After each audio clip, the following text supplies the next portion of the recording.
Karaniwan, ang mga estatwa sa Pinas o kahit sa ibang bansa ay mga imahe ng sikat na personalidad.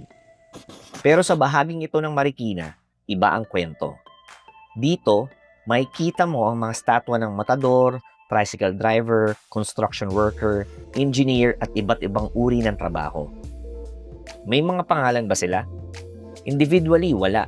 Ngunit ang mga estatwang ito ay tinatawag na naghihintay ng bayani. Isang tribute para sa ating mga manggagawa. Dinisenyo ito ni Architect Ernesto Bongliano. Sinasabi rin ng mga local artists ang kinomisyon para sa paggawa ng mga estatwang ito. Simple lang pero may bigat. Walang specific na pangalan, ngunit kumakatawan ito sa ating mga effort at productivity para sa pag-unlad ng bansa. Kung mapapadpad ka sa bahaging ito ng Marikina, maaaring makita mo ang statwang nagre-representa ng iyong trabaho. Nakaka-refresh lang makita ang mga everyday workers na nabibigyan ng pagkilala sa ganitong paraan. Wala kaming tutol sa proyektong ito. In fact, na-appreciate namin ang mga nakaisip nito.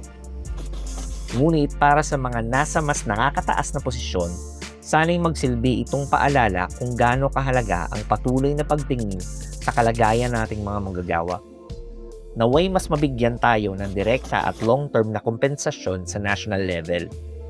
Napaka-komplikado ng ganitong usapin, pero minsan, sapat na ang simpleng pagsulyap na may pagkilos sa mga tahimik na statwang naghihintay ng aksyon at pagkakataon. Kung may alam ka pang ibang kwento ng kasaysayan o mga kahangahangang tao na madalas hindi nabibigyan ng pansin pero may malaking ambag sa ating lipunan, ibahagi mo sa comment section yan. Nais naming marinig ang mga kwento mo. At kung gusto mo pa ng ganitong makabuluhang mga kwento na nagbibigay ng halaga sa ating kultura at kasaysayan, hit that like, thumbs up button at share mo ito sa mga tropa mong mahilig din sa ganitong klaseng content. Hanggang sa muli mga kasyudad, salamat sa pagtangkilik.